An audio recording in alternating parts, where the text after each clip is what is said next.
Bonjour à tous.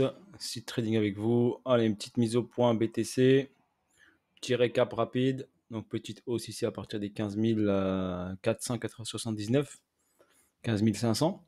Cette grosse zone de rejet ici. Ok, cette zone ici, c'est une supply zone qui a donné ici l'impulsion baissière. Donc, vous la voyez bien. C'est une zone qui a donné l'impulsion baissière. Donc, le prix, qu'est-ce qu'il a fait? Donc, il est venu ici, il a créé ici une zone d'accumulation ici. Il a accumulé ici sur cette zone. Il a fait une dernière ici extension baissière. Cette extension baissière, on peut la, si on utilise Wyckoff, on peut la matérialiser comme un spring. Donc on a eu ici un spring, d'accord? Une petite accumulation ici. Et après, le prix est parti en expansion. Quand le prix est parti en expansion, il a marqué ici un palier. Donc on voit bien que c'est un palier, d'accord? Et ensuite, une deuxième expansion. Il est venu sur cette zone. Donc il a travaillé ensuite cette zone de rejet. Donc c'est une phase de rejet, c'est une zone de rejet. Cette supply où le prix, je vous rappelle, a été fortement appuyé à la baisse. Je vous explique le plus simplement possible que vous puissiez comprendre. Donc forcément, quand le prix arrive sur cette zone, vu qu'il y a une grosse intention baissière, eh ben, le prix risque fortement d'aller plutôt à la baisse qu'à la hausse. Ok? Ça, c'est mon point de vue. Vous n'êtes pas obligé d'être d'accord.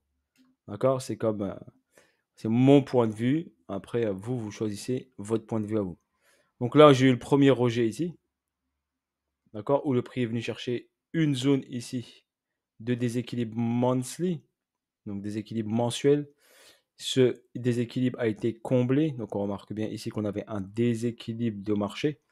Donc je vous le montre ici. Là, on est en daily. Il y avait un déséquilibre ici, un price delivery que le prix est venu ici combler pratiquement totalement. OK. Ensuite, il a réagi à la hausse. Donc le prix a réagi ensuite à la hausse. Il est venu rechercher la zone ici en prenant cette liquidité en haut ici. Donc ici, on avait ici une distribution qui a emmené le prix vers le bas. Et ici, on a une mini distribution qui a également emmené le prix vers le bas, vers la zone de départ du mouvement haussier.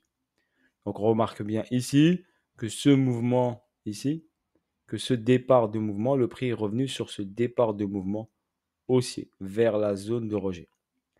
Donc là, qu'est-ce qu'on constate? On constate ici que nous avons un order flow sur ce mouvement-là. Donc sur ce mouvement-là qui est baissier. D'accord? On constate qu'il est baissier. Les hauts restent de plus en plus bas. OK? Donc moi, je vois bien sûr un retour dans la zone.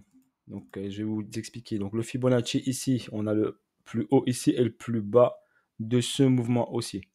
Donc quand on a une impulsion comme ça, forcément, on doit retracer. Donc on a retracé et on a retracé par exemple pratiquement complètement la hausse ici. C'est comme si cette hausse ici, eh ben, c'était rien du tout.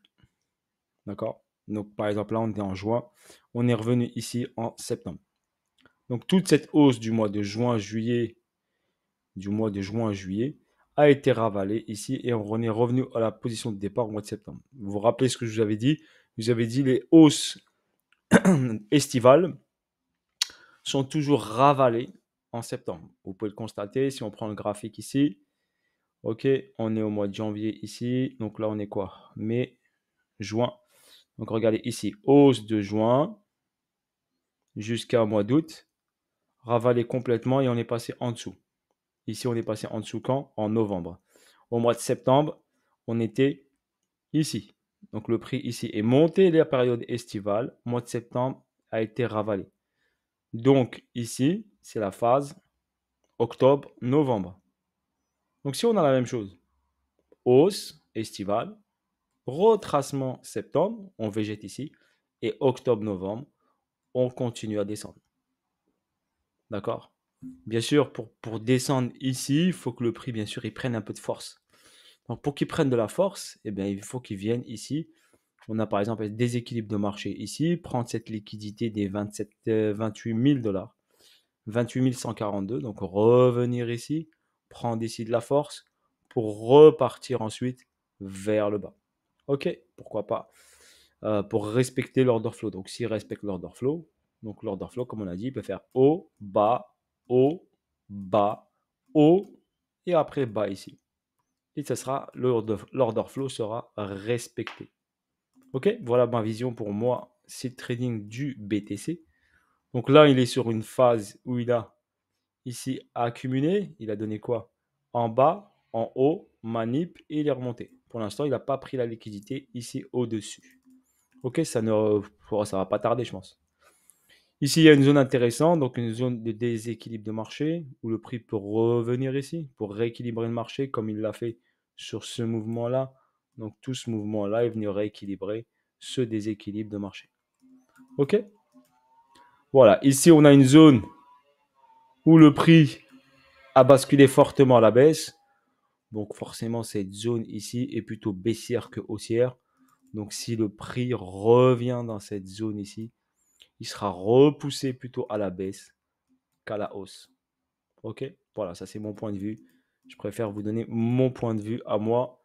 Après, à vous de voir votre idée, ce que vous voulez par rapport à votre analyse et à votre vision sur le BTC.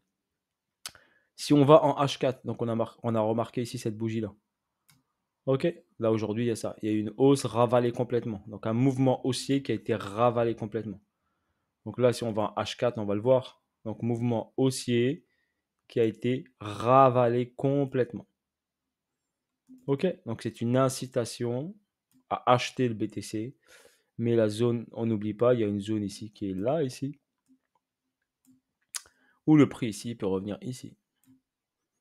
Parce qu'il bon, il y a un déséquilibre ici. Donc le prix peut fortement ici revenir ici, recharger pour repartir ensuite en haut avec de la force. Ici, il n'y a pas assez de force pour aller péter ça et pour aller péter ça.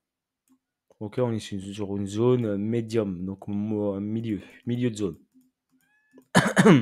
Si j'utilise mon Fibonacci, donc ici mon Fibonacci pour avoir le 50%. Donc par rapport ici en haut et au bas, mon 50% il est ici. D'accord? C'est mon middle du mouvement. D'accord? Donc sous le middle, donc sous le 50%, c'est la zone pas chère. Donc ici, on est en zone pas chère. D'accord? Donc le BTC, ici sur ce mouvement hausse-baisse de cette impulsion ici, nous sommes en zone pas chère. Donc, on remarque bien que le BTC, il est acheté sur cette zone. Il est acheté. D'accord? Pour aller chercher une zone premium. Donc la zone au-dessus de la ligne des 50. Donc aller ici dans cette zone-là. Et on remarque que cette zone de déséquilibre se situe dans la zone au-dessus des 50%. Donc, aller chercher les 28 700, 28 600, 28 500. Ouais, passer au-dessus de la ligne des 50. La ligne des 50, elle est à 28 283. Donc, passer au-dessus, prendre cet argent ici, revenir au-dessus, oui, ça a du sens. Ok, voilà pour votre information. Donc, si le BTC vient ici recharger ici dans cette zone ici, on vient recharger dans cette zone et après aller chercher un target ici, mais pas forcément très très haut. Donc, mais c'est déjà un beau trade à réaliser. Voilà. Sur ce, bonne journée à vous tous. Je vous dis à bientôt pour de nouvelles vidéos et de nouvelles aventures. Et là, c'était Seed Trading. D'accord? Voilà, si vous voulez faire poser une candidature pour le Seed Trading School et apprendre un peu l'analyse technique et tout ça, n'hésitez pas, vous avez l'adresse ici qui est seedtradingschoolcontact@gmail.com. Voilà, vous déposez une candidature et après, si vous voulez adhérer, vous adhérez si vous n'êtes pas obligé. Hein. Rien ne vous oblige. Si vous voulez apprendre l'analyse technique, n'hésitez pas. Ok, j'ai là, j'accompagne les personnes. Je leur explique, je les corrige. On fait des calls live. Voilà. On fait des calls live le week-end. La semaine, on étudie le marché. On analyse des cryptos. Tout ça. Et je corrige leur vision et j'essaie d'améliorer leur vision sur les marchés financiers. Et leur expliquer pourquoi un prix fait ça, pourquoi un prix fait ça, pourquoi un prix fait ça, pourquoi il a tendance à aller chercher ici avant de faire quelque chose. Voilà. Après, ça, c'est toute une explication et je les accompagne pour qu'ils prennent de meilleures décisions dans leur prise de décision. OK? Et ils ne rentrent pas, par exemple, au milieu ici ou ici n'importe où sur le graphique en appuyant buy ou sell. OK? Leur expliquer où intervenir de préférence sur les marchés financiers, sur des points clés. Sur ce, bonne soirée à vous tous et je vous dis à bientôt pour de nouvelles vidéos et de nouvelles aventures. C'était Seed Trading avec vous. Ciao, ciao.